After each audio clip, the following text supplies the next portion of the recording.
Assalamualaikum warahmatullahi wabarakatuh. Apa kabar hari ini anak-anak? Alhamdulillah luar biasa, Allahu Akbar. Terima kasih anak-anak. Hari ini kita bisa berjumpa bersama Ibu walaupun jarak jauh ya anak-anak. Nah sekarang Ibu akan memberikan materi tentang tema 3 yaitu tentang makanan sehat ya. Subtemanya yaitu di sini. Perhatikan di sini makanan sehat tema 3 ya. Subtemanya yaitu bagaimana tubuh mengolah makanan. Nah, tujuannya di sini tujuan pembelajaran di sini 1. Mengamati gambar iklan. 2. Mengidentifikasi kunci pada iklan media cetak. Yang ketiga, mencermati teks bacaan dan menemukan informasi tentang organ-organ pencernaan hewan dan fungsinya. Nah, mohon diperhatikan anak-anak ya. Apakah kamu selalu makan makanan sehat seperti yang kamu lihat pada gambar ini? Nah, mudah-mudahan kalian semua makanan-makanan sehat ya. Nah, maka yang disebut dengan makanan sehat itu apa aja coba? Nah, makanan sehat itu yang mengandung gizi ya, seperti sayuran, buah-buahan ya.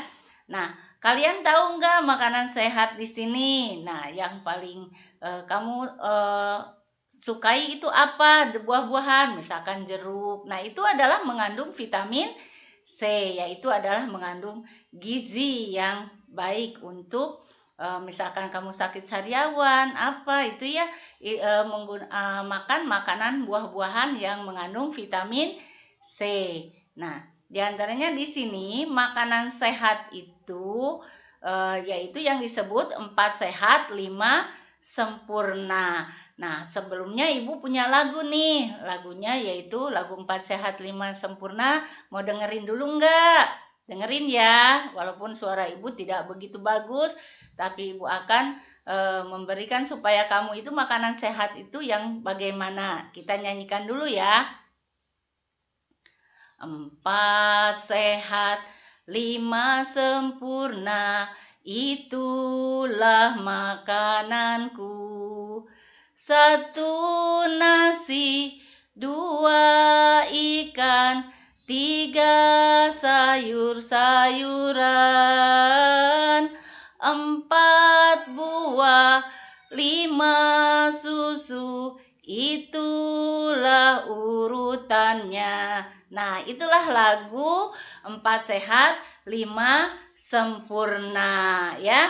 Jadi kamu di sini perhatikan gambarnya, apakah selalu makan makanan sehat seperti yang kamu lihat pada gambar?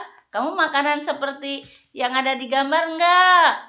Jelas ya, kamu suka makan pisang, suka makan jeruk, suka makan nanas, suka makan semangka ya, suka minum susu. Nah, siapa yang pagi-pagi minum susu? Nah, terima kasih anak-anak. Nah, Ibu pengen tahu nih di sini ada contoh-contoh makanan yang menurutnya sehat. Nah, di sini ada buah-buahan, sayuran ya. Ini adalah contoh daripada makanan sehat ya. Nah, di sini ada beberapa pilihan makanan sehat yang baik untuk dikonsumsi, antara lain adalah sayuran hijau, buah-buahan, daging dan telur, kacang-kacangan dan biji-bijian, ikan dan makanan laut lainnya. Dan adalah yang terakhir yaitu susu. Di sini ada pula makanan yang perlu dihindari oleh kita, yaitu minuman tinggi gula, makanan cepat saji, makanan ringan kemasan. Kemudian di sini ada beberapa kriteria makanan sehat dalam menu harian. Nah, yaitu yang tadi, yaitu makanan yang bergizi. Makanan sehat harus seimbang. Makanan harus beragam. Kemudian harus bersih, artinya makanan yang dapat beli dari pasar, dari warung dan lain sebagainya jangan langsung dimasak ataupun dimakan.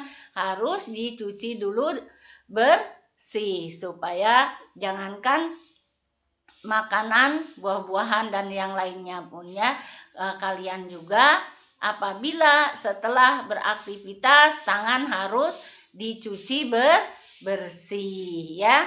Nah, makanya apalagi sekarang zaman pandemi COVID-19 selalu harus bersih, dicuci, jaga jarak ya, dan kemudian juga tidak diproses terlalu banyak. Itulah kriteria makanan sehat dalam menu harian ya. Jadi kita kalau makan makanan sehat, nah harus mengandung gizi, harus seimbang, harus beragam. Beragamnya ya bukan berarti harus sehari harus banyak sekali makanan, tidak usah. Artinya beragam itu misalkan hari ini makannya sama tahu, tempe, besoknya pakai makan ikan dan lain sebagainya. Sayurnya sayur asem, sayur sop, sayur bayam dan lain sebagainya. Tapi ingat ya, harus dicuci bersih terlebih dahulu. Jadi makanan sehat itu sangat penting buat tubuh kita karena ya kalau tidak bersih, tidak sehat akan mengakibatkan tubuh kita akan lemas, tidak kuat ya. Nah, di sini biasanya kita ada beberapa contoh makanan yang mengandung gizi sesuai kebutuhan tubuh. Sebagai berikut, di sini makanan yang mengandung karbohidrat, di antaranya ada nasi merah, roti gandum, sereal gandum, kemudian yang mengandung protein dan lemak bisa didapat melalui telur, kacang-kacangan, ikan, ayam, dan daging.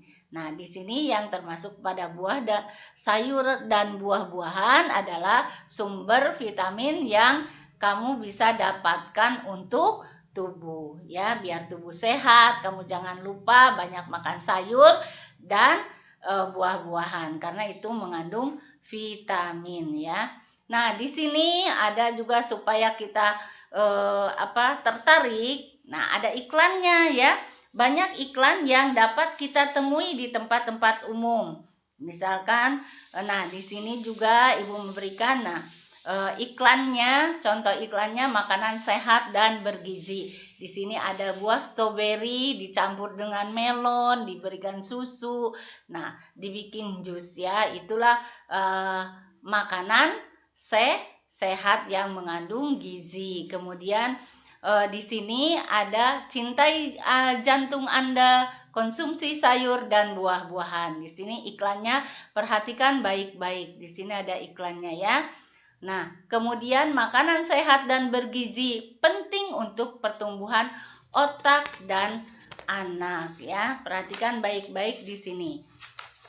Kemudian, nah, kata kunci di sini biasanya di dalam kalimat-kalimat yang umumnya dipergunakan bahasa iklan adalah kalimat yang menarik dan kalimat mengajak pembacanya untuk mengikuti apa yang ditulis atau disarankan untuk membuat iklan. Dan amatilah iklan yang tadi sudah dikasih tahu iklannya. Nah, di sini di dalam iklan itu biasanya berdasarkan ada kata kunci ya, kata kunci dari iklan tersebut, yaitu apa yang dimaksud dari kata kunci? Kata kunci adalah kata atau ungkapan yang dimiliki konsep atau gagasan dari suatu paragraf atau cerita. Kemudian ciri-ciri dari sebuah kunci, dari kata kunci adalah satu, terdiri dari satu atau dua kata yang membentuk prosa. Yang kedua, yaitu yang mengandung kata yang unik dalam sebuah iklan atau paragraf cerita. Yang ketiga, memiliki sebagian besar keseluruhan topik atau konsep atau informasi dari sebuah iklan. Nah, berdasarkan sifatnya, iklan dapat dibedakan menjadi dua, yaitu iklan komersil dan iklan layanan masyarakat. Contoh dari iklan komersil yaitu iklan produk makanan, iklan asuransi. Nah, contoh dari iklan layanan masyarakat, iklan cuci tangan. Nah, sekarang lagi gencar-gencarnya, lagi rame-ramenya tentang cuci tangan. Makanya sedikit-sedikit harus cuci tangan. Selalu harus cuci tangan. Makanya sekarang banyak sekali iklan di masyarakat, jangan lupa cuci tangan. Nah, iklan keselamatan berkendaraan ya, berkendaraan itu maksudnya ya, iklan kelestarian lingkungan dan sebagainya. Nah, di sini perhatikan tadi itu ada makanan 4 sehat 5 sempurna. Di sini perhatikan binatang apakah ini? Semua pasti tahu ini binatang apa, ya. Ini adalah binatang sapi yang termasuk pada binatang ruminansia, ya. Ini nah, untuk menghasilkan susunya sering diminum oleh kita ya, biar kita sehat, termasuk ke dalam 4 sehat 5 sempurna, yang kelima adalah susu. Nah, inilah produknya dari sapi ini ya. Perhatikan baik-baik di sini. Nah, di dalam sapi ini nah ada pencernaannya di sini, yaitu bagian lambung dari sapi terdiri dari 4 bagian, yaitu ada rumen, omasum, abomasum, dan retikulum ya. Yang dimaksud dengan rumen di sini tempat penyimpanan sementara makanan yang sudah ditelan dan membantu menguraikan makanan ya. Kalau retikulum di sini tempat bercampur makanan hingga menjadi gumpalan-gumpalan kasar atau bolus. Setelah itu makanan akan didorong kembali ke rongga mulut untuk dimamah yang kedua hingga teksturnya lebih halus. Yang disebut dengan omasum yaitu di sini perut buku atau perut buku ya, yang membantu fungsinya yaitu membantu proses penghalusan makanan secara kimiawi yang dibantu oleh kelenjar enzim dan mengurangi kadar air. Kemudian abomasum atau perut masam di sini yaitu mencerna gumpalan makanan melalui enzim dan asam klorida dan sebagai desinfektan bagi bakteri jahat yang masuk bersama makanan. Nah, itulah keempat yang berfungsi di lambung sapi ini ya. Ini adalah hewan ruminansia, termasuk sapi ini adalah hewan ruminansia yang terdapat 4 bagian lambungnya, yaitu rumen, omasum, abomasum, dan retikulum ya. Nah, di sini diagram pencernaannya. Perhatikan, mohon diperhatikan, dicermati baik-baik, yaitu rumput dikunyah di mulut, kemudian esofagus, rumen atau perut besar, yang artinya tadi sudah dijelaskan bahwa pencernaan dengan bantuan mikroba atau bakteri. Di sini makanan dicerna hingga menjadi bubur dengan gerakan mengaduk proses yang terjadi. Kemudian ke mulut kembali ya. Di sini di dalam mulut terdapat organ-organ pencernaan seperti ada gigi, ada lidah, dan saliva ya. Kemudian langsung ke retikulum. Di sini makanan kembali mengalami proses fermentasi dengan bantuan bakteri anaerob dan protozoa ya. Kemudian omasum. Nah, omasum di sini tadi sudah dijelaskan bagiannya, yaitu omasum, lalu ke abomasum, yaitu perut. Bagian inilah yang sebenarnya disebut dengan lambung ya.